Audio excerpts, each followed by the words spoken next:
How to have multiple charts on Tradingview. In this video, I'll show you how to set up multiple charts in a single workspace for better market analysis. First, open Tradingview and look for the Select Layout button at the top right corner.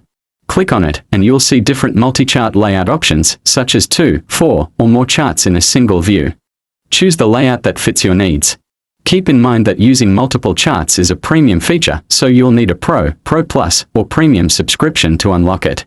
Once your layout is selected, you can load different symbols or timeframes on each chart. If you want all charts to update simultaneously when changing symbols, use the Symbol Link option by clicking the small chain icon and assigning the same color to all linked charts. You can also sync timeframes and crosshairs for a more seamless experience.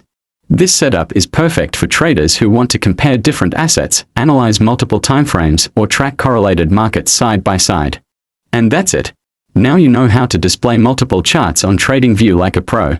If this guide helped, don't forget to like, comment, and subscribe for more trading tips. Thank you.